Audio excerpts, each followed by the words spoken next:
So yun 'no, so kamusta po mga ka-Streetwise? Ako po si Takero Miyamoto at welcome po sa aking munting channel. So mga kababayan, sikat na po si Sara Duterte sa buong mundo. Yun nga lang hindi po sa mabuting bagay kundi po sa kahihiyan. So ito mga kababayan 'no, kabobohan talaga nito, eh. So actually 'no, ano, okey naman na maging popular ka sa buong mundo. Yun nga lang naging popular si Sara Duterte sa pagiging sintu-sinto.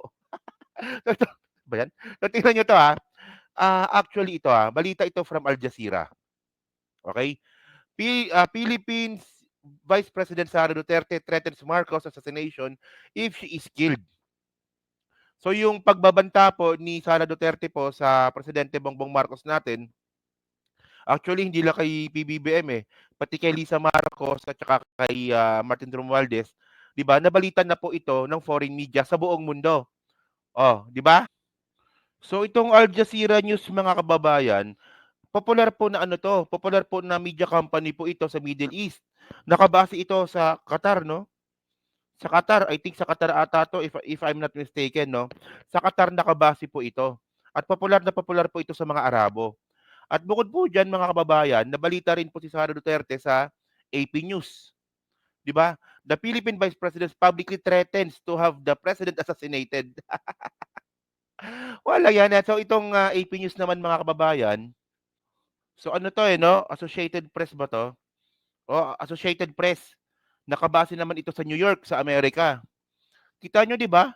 Pang-international na po yung pagiging psychopath ni Sara Duterte. Well, hindi lang pagiging psychopath, pagiging boba. Oh, isipin mo vice presidente ka, ite-threaten mo yung presidente, kung di ka ba naman gago 'no?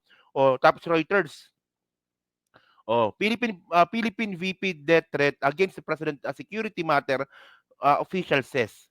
So Reuters is from America din ata 'to 'no, if I'm not mistaken. Tapos ito naman ABC Net Australia. Oh, nabalita rin siya sa Australia, nabalita din po siya sa Australia.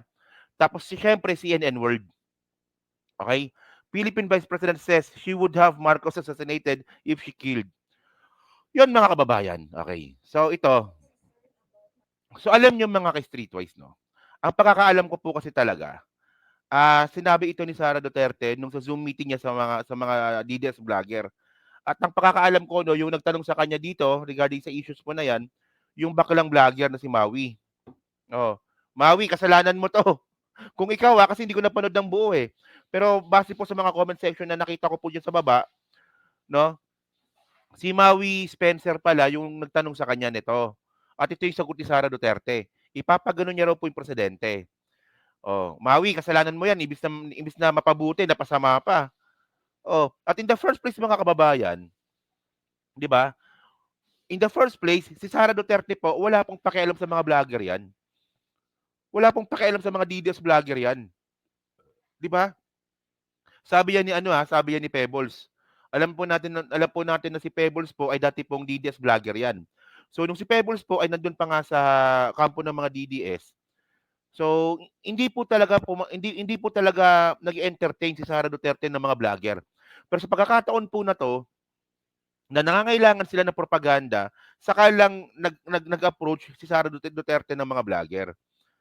Oh, 'di ba? So ano rin 'to, 'no, parang ano, kung kailan ka lang kailangan, dun lang siya lumalapit 'no, parang akala ko ba isang kaibigan.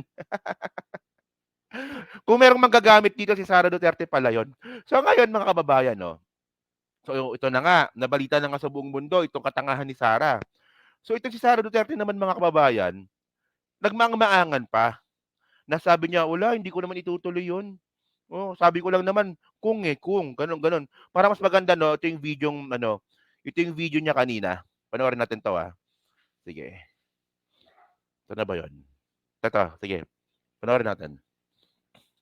About my death. Diba? Diba? It is a concern about my murder. It is a concern about my murder. Tanga-tanga talaga 'no, tingnan mo itsura niya dito 'no. So, ang sagot daw ni Sara Duterte dito, ang pinaka-concern lang pala nung sagot niya na yun na ipapagano'n niya raw yung presidente, ang concern pala nun is yung kaligtasan niya, 'di ba?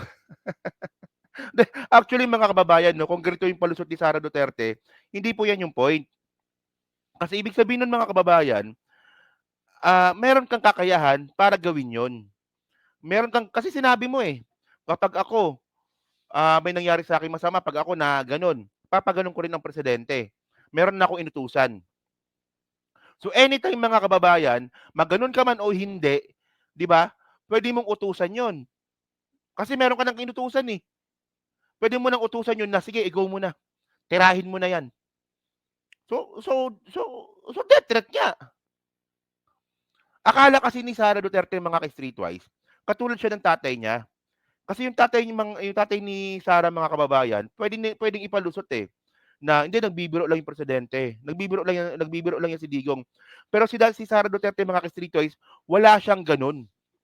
Wala siyang gano'ng klaseng, imahe or karisma. So kaya sineryoso si Sara Duterte dito. So ang malinaw dito mga kababayan, meron ng kinausap si Sara Duterte para ipagganon ang presidente. Ayun ang point do'n. So anytime puwede mo ng utusan 'yan na, "I-go mo na 'yan." 'Di ba? So ayun ang point do'n, hindi yung tungkol sa'yo kasi ang problema kasi sa'yo Sara, puro sarili mo iniisip mo. Gunggong ka talaga. Sige, tuloy natin. which is a legitimate concern. But as sabi ko nga, they don't care. Maybe because siguro nga sa kanila galing, so they don't care. And then ngayon, Oh, hindi sira ulo ka talaga, sira ulo ka. Ayun lang 'yun. if I express that concern, they would say there's a threat to the life of the president. Bakit ko daw siya papatayin Oh, if bakit ko daw siya not for revenge from the grave? There's no reason na papatayin ko siya. Anong benefit mo sa akin? Patayin ko si Lisa. Anong benefit mo sa akin? bobo talaga 'to 'no. Anong benefit nun sa'yo kapag napagano yung presidente? Magiging presidente ka. Gano'n lang naman 'yun, eh. Actually mga kababayan 'no, ano, ano, eh, over the limit na po talaga yung katangahan ng mga DDS mga ka-streetwise. Kung ganitong klase yung susuportahan ninyo, ganyang klaseng tao na sinto-sinto, sinto-sinto mga kababayan, eh. Parang may ano, with due respect, parang may bipolar ito si Sara, eh. So ang hinihingi po natin na psycho test hanggang ngayon wala pa rin. Malamang meron tinatagong ano 'to, eh, may tinatagong, psychological ano 'to, eh, psychological na sakit, eh. Tingin ko lang kasasabi mo lang nung nakaraan, papagano'n mo yung presidente, tapos ngayon sasabihin mo, bakit ko gagawin 'yun? Anong benefit para sa akin? Gago ka ba?" Oh, so ito mga kababayan, kumalat na 'to sa buong mundo. Sabi ko nga sa inyo, imbis na mapabuti itong ginagawa ni Sara Duterte para sa kanyang imahe, napasama pa. Buong mundo na po nakakaalam nito, na si Sara Duterte po ay isang psychopath. Psychopath lang po puwedeng makapagsalita ng gano'n at alam lang po natin mga kababayan na may kakayahan po talaga ang mga Duterte man na magpagano'n ng tao. Merong kakayahan ng mga Duterte, 30,000 nga ng mga kababayan nating Pilipino napagano'n niya, eh. Yung presidente pa kaya, 'di ba? So, dapat hindi ginagawang biro talaga ito, 'di ba? Wala. Hindi sana kung tagapagmana ako ng nakaw na yaman. Di naman. Nakaw na yaman na ngayon. Samantalang dati nung eleksyon sinasabi niya, wala sila ninakaw, di naman sila guilty sa mga kaso. Ngayon nakaw na yaman na, gago talaga 'to 'no? Anong benefit nun? Pag nawala sila dito sa mundong ito, for them to say, there's a threat. Yung sa threat ko nga, wala nga silang pakialam. Anong threat? Wala namang threat sa'yo, eh. Ay, alam niyo 'no, alam niyo, ma ang dami na pong pagkakataon na ginawa ni Sara Duterte ito. Yung parang sinto-sinto kausap, ang daming beses na, hindi lang ito yung unang pagkakataon, madami na po, eh. Ewan ko ba? Naku, mga kababayan, delikado Pilipinas dito. 'Pag ito naging presidente 'to, delikado ang Pilipinas dito. Hindi nga, seryoso. 'Di ba, unang-una, bobo. Pangalawa, psychopath, makasarili. Oh, pagkatapos sinto-sinto. Oh. Tapos meron pang mental health issues. Kawawang Pilipinas dito. Oh. So ngayon mga kababayan, no, siyempre, to the rescue dito yung ano, yung pambansang aso, si Bato. Tingnan mo ang sabi ni Bato, oh, tingnan niyo, ah. As I have said, may kondisyon yung pagkasabi niya, di ba? Kung siya ay papatayin, ipapatay rin daw niya. Sana to, parang hindi pulis tong si Bato magsalita, eh, no? Di ba? Yun, Ilulusot mo pa talaga, eh. patayin mo na siya bago niya ipapatay. Kumbaga, paano ba? Oh, sige. Ano? Oh. Wala mangyayari kung hindi siya gagalawin. Parang gano'n ang sinabi niya, di ba? That's so, sir, naniniwala po tayo na hindi yun threat. Ha? Naniniwala po tayo na hindi yun threat. That's the case. And, hindi ko masabi, sila kinukonsider ka kailangan active threat eh. Maybe conditional threat. Conditional threat ang Saan mo nakuha yun? Saan mo nakuha yung word na conditional threat? Parang hindi pulis si Bato. Hindi, ang threat ay threat. Ganun lang kasimple yon. Malinaw yung sinabi ni Sara Duterte sa video na pag ako may nangyari sa akin, pag ako namatay, ganun din ang gagawin ko sa kay Bongbong Marcos, kay Lisa at saka kay Martin Romualdez. Sinabi niya yon. At meron na akong inutusan. So ibig sabihin nun, meron nang nakumit na crime doon kasi meron ka nang inorganize para ipagano ng presidente. Conditional threat, buo talaga itong si Bato. Actually, no, ito yung sinasabi ko eh. Yung pangalang Bato, mga kababayan, imbis na pinangalan lang ni Bato sa sarili niya, ginawa niya pang utak. Utak Bato. sakit ng ulo ko dito. Walang yung, ano ba nangyayari dito sa Pilipinas, no? Bakit nakakaganito? Nagkaroon tayo ng isang vice presidenteng sinto-sinto. So ngayon, alam nyo na. Alam nyo kung ano yung bagong drama ngayon. So ang bagong drama ngayon, mga kababayan, ito. Sa kabila po ng mga threat, sa kabila po ng kahihiyan na dinanas po ng Pilipinas dahil po kay Sara Duterte, itong si pambansang baba, si Amy Marcos, tingnan nyo naman yung ginawa niya dito.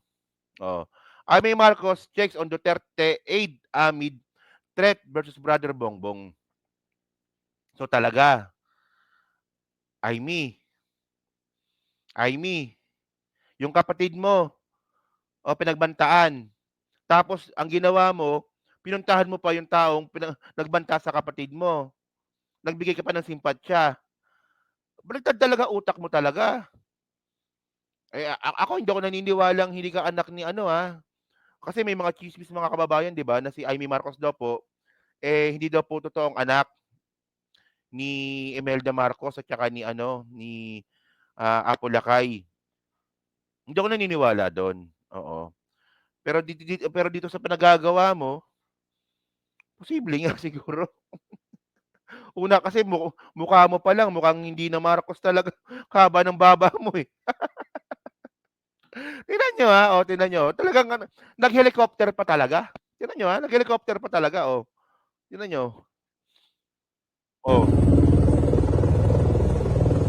Helicopter. Di ba? Siya yan, nag-helicopter pa talaga siya. Tapos nung pagbaba niya ng helicopter, tingnan niyo. Ayan, sige. Ayan na, Hi, ma'am! Sorry po, baka po. Hi, ma'am! Ayan, pumunta talaga siya, Ba't po kayo pumunta rito, ma'am? Wala. Reaction na, bakit po kayo nandito? Wala, hindi sumagot. Natanong ka kung bakit ka pumunta dyan, hindi ka man lang sumagot. Di ba? So yun mga ka-streetwise, Diyos ko, ano bang nangyayari sa Pilipinas? So yun mga ka-streetwise, So kayo po dyan sa Team Replay, nga po masabi nyo nga po dito, sa kalokohan pong ginawa ni Sara Duterte. Actually mga kababayan, baka isipin ninyo na ito ay hindi big deal. Big deal po ito. Kasi imbis po na, kasi ito ang presidente po natin ngayon si PBBM. At kapag meron pong state visit ang Pilipinas, ang nakaharap po si PBBM, yung presidente. So syempre si PBBM po nakapag-usap na po sa ibang bansa yan para po sa ekonomiya ng Pilipinas. Parang sinasabi na, pumasok kayo sa Pilipinas para magnegosyo. Kaya nga gumaganda nga po yung employment rate natin, eh, dahil po sa ginagawa ni PBBM, eh, 'di ba? So ngayon, ang gagawin ni Sara Duterte, biglang biglang magbabanta na papaganunin niya yung presidente, nakausap ng mga leaders ng ibang bansa. Si PBBM po kausap ng mga leaders ng ibang bansa, tapos si Sara Duterte magbabanta ng papaganunin yung presidente. At nabalita ito sa buong mundo. So anong imahe po ang pinapakita ng Pilipinas sa buong mundo dahil po sa kagagawa ni Sara Duterte. So pati ekonomiya po natin dito mga kababayan, apektado. O pati imahe ng Pilipinas, apektado. Ewan ko lang, kayo kung DDS talaga kayo, bahala kayo sa buhay ninyo. 'Di ba? Kayo yung salot sa Pilipinas talaga, kayong mga DDS kayo. Oh. So yun mga ka-Streetwise, so yan po sa Team Replay, ano nga pong masabi nyo nga po dito sa ginawa pong kahihiyan ni Sara Duterte sa buong mundo. At syempre, ano rin masasabi nyo nga po dito sa side content natin regarding kay Bato at kay Amy Marcos. Yun na, so pa-comment na po sa baba at binabasa ko pong lahat yan. At syempre po mga kababayan dyan po sa Team Replay, syempre pa-like, pa-subscribe. At kung di naman kalabisan, pa-share na rin po ng video po na to. So hanggang sa muli po, kita na lang ulit tayo sa susunod nating content.